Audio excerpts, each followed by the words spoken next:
Just over a year ago, if you had asked me how I felt about AI and note taking, I would have said that there's no way that I wanted AI near my notes. Fast forward a year later, and the world is different, and so am I. So here I am at a point where I heavily rely on AI to take my notes in many different ways. Of the many ways that I use AI now, I think probably the easiest to start with is speech to text, meaning taking my voice and turning that into plain text that I can store in my Obsidian vault.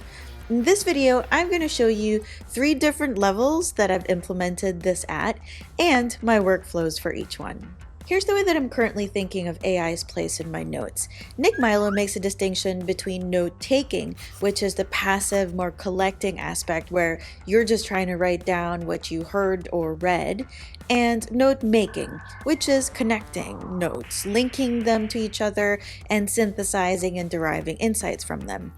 I think that AI naturally fits better, for me at least, in the note taking aspect. That way, I'm kind of outsourcing a lot of the tedium of taking down notes in the first place, and not so much the synthesizing and creating new meaning from my notes. The first tier is completely free, so no credit card information required for either the apps or the underlying LLMs that those apps are using. I think the best way to start is to just use your phone. So both iOS and Android have good alternatives for this.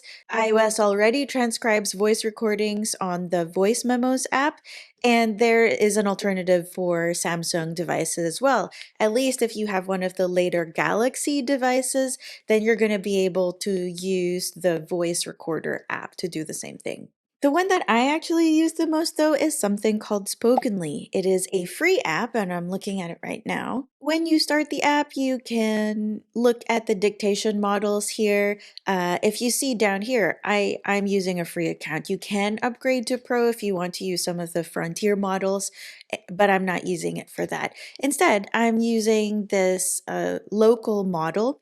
It's called NVIDIA Parakeet. And so you can choose between a lot of different ones. Apparently, there's a newer version of the one that I downloaded that is supposedly faster. There's also some Quen ones. So these are free, what's called open weight local models that you can download. And they're the ones that do the actual transcription. So how this works is you go into any app, let's say Obsidian, but it doesn't actually have to be Obsidian. It could be like in your browser, so you could dictate an email, for instance. I'm going to use Obsidian here, and I'm just going to create a new note. And all I have to do, and you can change what key you press, I'm pressing down the command key, and then I can just start typing. You can see that there's something at the bottom there from Spokenly that notices that I'm holding this down and that I'm speaking into Obsidian. And then I'm going to let go of the right command key. And there it is. Everything I've just said is now text in Obsidian. What I like about this is it's really quick. There's no data that's being sent on the internet. So this is going to work even if you have no internet connection and you just hold down a command key. It's pretty easy to trigger it. You can also change it so that it's more of a toggle thing. So you press once to start the recording and then you press again to stop it. But I find myself using Spokenly more for like quick sort of thing. So I just like to hold it down anyway. Now, this free tier is what I would recommend if you kind of just want to try it out and see if this will make it into your workflows. This is, I think, the most accessible one because you don't have to pay any money. What it's not so good for is longer content.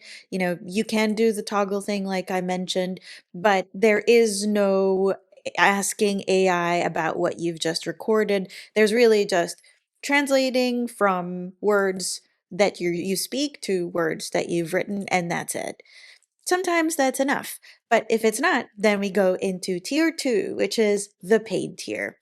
In tier two, you're basically paying for the convenience layer. So in tier two, you have these paid apps, which often have a free component, but I've found that it's really more realistic to think of it as paid because the free tiers are not that generous. These are tools that you might already be familiar with if you're having meetings online. So Google Meet, for example, has Gemini that can record and transcribe what is being said.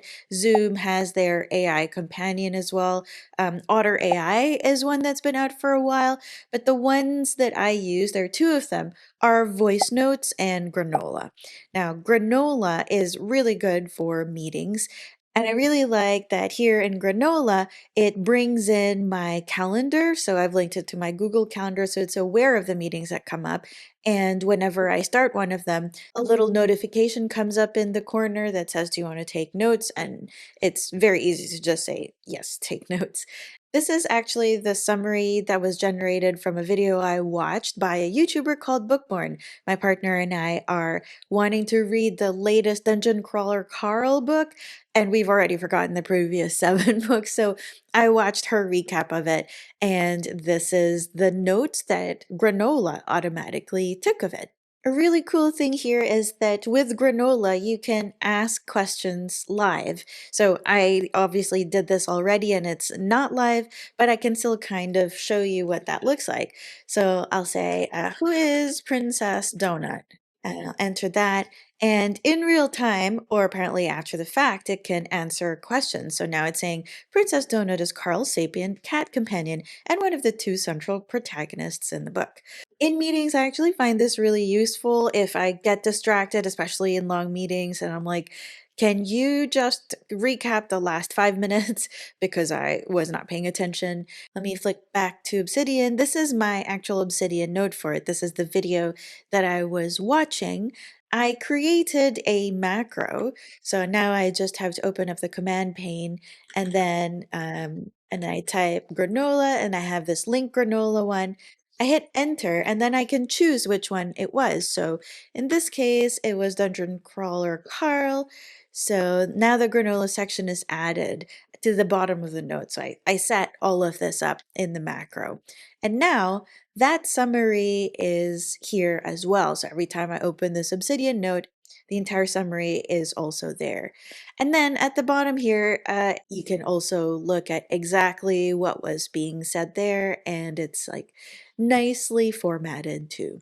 So this is using two things. One is the Granola plugin. It's called, yeah, Granola Sync. It is a community plugin, and then it's also using a specific script that I wrote just to be able to link Granola transcripts and summaries to the notes, to the corresponding notes in Obsidian. Now you can ask your AI to write yourself a script that works for you. If you want a copy of mine in particular, I do have it in my Patreon vault, so it is also here, Granola. The other thing that I use is voice notes. Now, I tend to use voice notes actually mostly on my phone. My use case of voice notes is actually a little too personal to show because it's more for like diary style entries. So I can't show you the interface, but you can also ask the AI there for certain things that span different notes. So how many times have I talked about this, or when was the last time that I talked about this person? So that kind of thing that requires multiple notes, it's pretty good at retrieving. And on Obsidian, there's also a voice note sync app that works really well. And just like you saw with Granola, I do also have a macro that runs a script for linking voice notes to my daily notes because my use case of it is more like a journal. So I want it always embedded in my daily note. Some trade-offs on this tier is, well, the cost and also the fact that you are losing a little bit in privacy because you are now sending those notes to other people to store on their servers. There's also the risk of that whole workflow getting interrupted if that subscription service is no longer functional. So you do take a little bit more risk with it. What you gain though is a lot more convenience. I find that I do voice notes and Granola actually more than I use Spokenly. And I think it's just because it's smarter. So I think that if you're someone who has something specific in mind to capture audio for, like a talk at a conference or a video or a voice memo, and you're okay with starting and stopping it, then I think the tools in this section are for you. If you want even more, then there's like tier 3, which is the overkill, completely ridiculous level that I'm going to show you a workflow for anyway, because I am that ridiculous. Let me introduce you to Plaud. You might not have noticed this on my wrist, but it is a little hardware recorder. It is something that sits on your wrist here. It doesn't come with this band. This is something that I got off market, but it comes with a much uglier band, or it comes with a necklace or a pin, and I kind of mix it up a little um, based on how obtrusive or unobtrusive I want it to be. It is basically a recorder, and you can just use it as a recorder. So you can just have it as something that you wear that records your voice. And then at the end of the day, you can transfer all of those recordings to your laptop or your mobile device, where you can then use AI to transcribe it. Or you can optionally send those recordings to their cloud. So what I do here is I use this Plaud Sync plugin, which I did not create. It is by Leonard Selim, but I found that there were some things that I wanted to change that I wasn't sure that everybody would really want. So you can download his version and install it. Or if you want, you can also download my version of it, which is on Nicole van der Hoeven dash Plaud Sync for Obsidian. I'll put a link in the description, and it just formats it a little better for this particular use case. It works for me. I would encourage you to choose the version that works best for you. So that is the Obsidian part of it. That's how I get these transcripts into Obsidian. And when they come through, they're already nicely formatted and summarized. One cool thing that I like about Plaud that I don't get with Granola or Voicenotes is that Plaud lets you have templates. So they're not always just processed in a certain way. Sometimes I've recorded like games, for example, and when I'm playing a role-playing game, I do not want to have like next actions and agenda items the way I would in a meeting. So I have a game one and I have a meeting template, and then I choose the more relevant template for what I'm recording. But one thing that I've actually been experimenting with is just using it for life logging. So turning it on at the beginning of the day and letting it just record everything. Because Plaud devices, or at least this Plaud note pin, there are a few kinds of devices, including like a card shaped one, but they can record for like up to 23 hours or more, I think. So I've also been experimenting with using it as a life logging tool. I really love to travel, and my partner and I are really enjoying seeing new parts of Portugal. And so, with his consent, obviously, I have recorded the entire day of our conversations. And those conversations I then feed to my OpenClaw agent. Now, I'm not going to get into OpenClaw here, but basically, it is. Think of it as an AI assistant with a persistent memory. So this is something that knows you and has a much more extensive memory of what you like and the things that you're interested in. And it's also agentic, so it can do things like create notes. So I'm going to show you just briefly how that translates in my Obsidian Vault. This is my daily note for May 2nd, and you can see that I have a section here for Plaud. That's because I do have a macro for that as well. And it is this one, this linking Plaud to the daily note. Each individual one looks like this. So that this one is, I was using a template where it's really just a transcript and no summaries. And it has these timestamps here for the raw transcript. Now, my OpenClaw agent Iris, and if you want to know why I call her Iris, then check out this video up at the top where I talk a little bit more about that setup. Looks through all of the Plaud transcripts. So in this case, it was 15 hours of recording time or less, because it's 5 hours per recording. And my OpenClaw assistant created a daily summary of it. So it talks about where we were, the Sintra Coast, and a restaurant that we went to. She basically took my voice transcripts and turned it into a summary of the day. These are things that I now don't remember. Like, do I remember that it was called Damaskino? No. All right. This is not without its cons. First, it has to be addressed. There are real ethical concerns here. I try not to record people, especially if they say that they don't want to be recorded. That's no questions asked. I will stop that for you.